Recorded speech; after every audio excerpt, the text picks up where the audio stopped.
If you've been to a heritage railway in the UK, there's something you probably have noticed. It being the fact that one of the termini directly connects to the main line, where regular TOCs operate their trains. Let me give you some examples. The MC and Bolton Abbey Railway. With the addition of a new set of points, these trains could run right into Skipton. And of course at my local railway, the Keighley and Wear Valley, where Northern owns platform 1 and 2, and the Wear Valley leases platform 3 and 4, and both tracks connect just further down.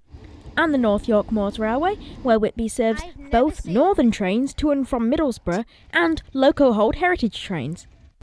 In fact, Gromont is also a shared station. The Bluebow Railway, home of Stepney, connects at East Grinstead. The Ecclesbourne Valley Railway connects at Duffield. Well, nearly. The 22-mile-long West Somerset Railway at Norton Fitzwarren. The also 22-mile-long, starting with the W, Wensleydale Railway at Northallerton West, apparently. The Severn Valley Railway at Kidderminster, though actually two different stations, the line is still connected. The Dartmouth Steam Railway at Paignton. Need I go on? Yes. The Bowness and Kinneil Railway. The South Devon Railway. The Strathspey Railway. The Bodmin and Wenford Railway. The East Lancashire Railway. And the Talisman Railway? Does that count? No. Though the railway I'm discussing today is Welsh, it's not the Talisman, Festiniog or Welsh Highlands. Standard gauge and settled in a wooded valley, it is miles away from the nearest main line, and the only standard gauge heritage railway in North Wales. Welcome to the Llangollen.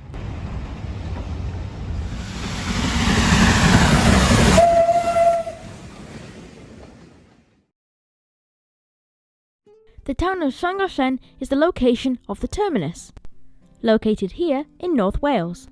All the way back in 1840, the Shrewsbury to Chester line was built. One of its stations was a small halt between Rulbon and Chirk, known as Llangollen Road. It no longer exists. Though Victorian tourists were commonly alight here, they were not the reason that the extension was built.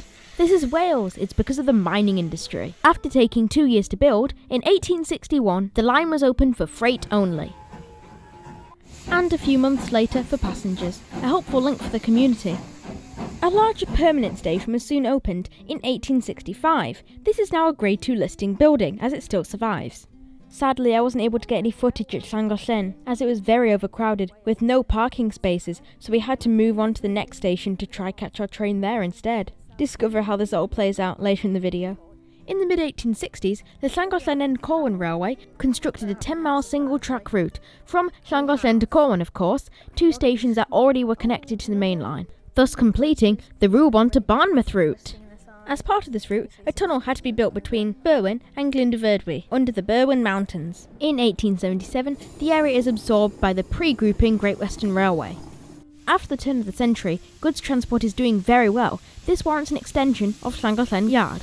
Skipping through the relatively uneventful grouping era, in 1965 a man comes through with his axe in his book and rips up even more than the entire line. Well, the track was actually torn up in 68, as a few goods trains continued to run.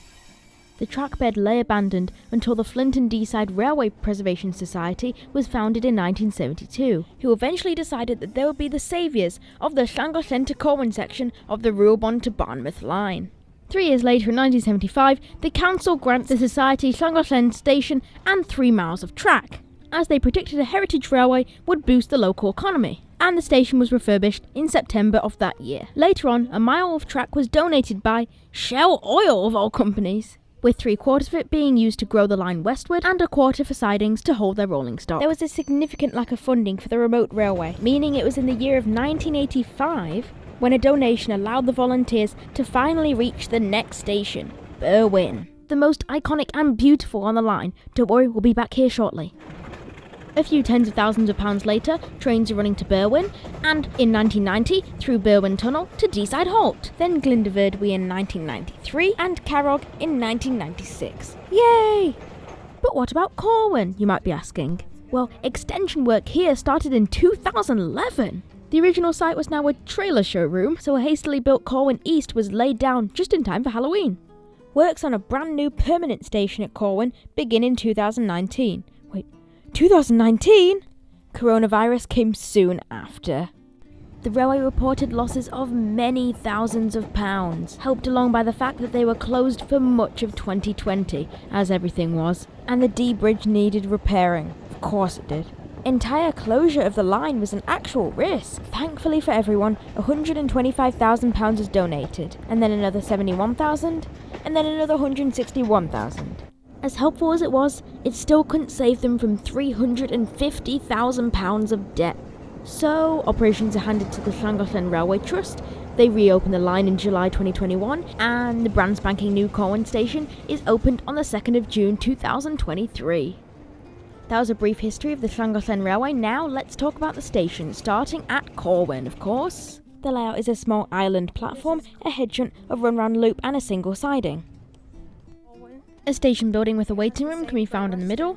Then down some stairs and through the underpass you reach a small car park. As you can see, the trains are up on the bank. It's a bit of a strange sight. There's a little visitors shop hut down here too, with a very inaccurate model railway. Next down the line is Carrog. It has 2 platforms, a couple sidings, and is surrounded by fields. 2 museum coaches can be found, as well as a booking office and a waiting room for each platform. Now, K&WVR. It has 2 platforms, as it is a passing loop station, a level crossing, a tea room open on some occasions, weeds, chairs, that kind of thing. But something it doesn't have is any vowels. Sorry, K&WVR.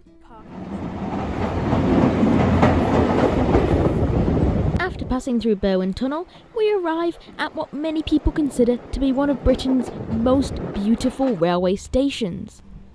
Perched on a steep valley, surrounded by woodland, halfway placed over a viaduct, architecture unique to the line, and just being very well kept, I can see where they're coming from. The bottom level of the building hosts a booking office and tea room, while the mock Tudor section is home of the station master's house, a sort of Airbnb nowadays. And you can't forget about the River Dee.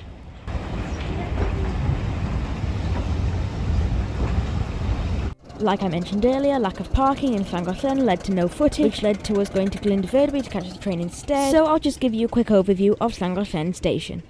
Platform, run-round loop, footbridge siding and a coach. The River Dee reserve houses, cafe and a tea room. Happy? Good. Now time for the locos. Surprisingly, only one tender engine lives at the Llangollen, and that is Great Western Railway 2884 class number 3802. A privately owned, odd-looking loco that's back on the railway. And then just 2 operational tank engines, Great Western 5700 class 7754, and Kitson & Company saddle tank number 5459 with the name of Austin 1. There's also a Prairie and a 4MT being overhauled.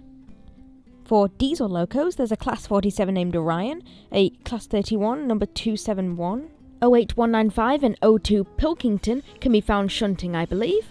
D5310 was obviously our loco that day, and the only train running due to lack of staff. Of course, they're Class 26. Many DMUs run here too. One notable example is a 2-car hybrid unit, comprised of half a 108 at the front and half a 127 at the back. Both built by Derby Works, though the train is actually kind of ugly. 50416 and 56171 form the only surviving Class 109. A very rare class has been leased from here for quite a long time to the Midland Railway. A Class 141, the original pacer. There are more diesel multiple units here, but I'll stop boring you with numbers. As for the future of the railway, well, nothing's certain. And though an extension further than Llangollen looks like it probably wouldn't be possible, growing westwards from Corwin could be done. If you have anything to add about the Llangollen, I encourage you to put it in the comments. If you want to visit the Llangollen Railway, then it is just a bus ride away from Woodland station. If you drive, I do not recommend parking in Llangollen. Both K&WVR and Carrog have their own car parks, with a sufficient amount of empty spaces. Still, just from my experience, I would again not recommend the Day Rover. A return ticket can usually be moulded around whatever you want to do. Numerous cafes can be found at either end of the line, and many walking paths throughout, if that's your kind of thing. Other things to see in the area include Llantysilio Church, K&WVR Manor, Corwin Museum, the Pontysilio Aqueduct, and just always remember to do your research. And with that, I want to thank you for watching until the end of the video, and I hope to see you in the next one. Bye!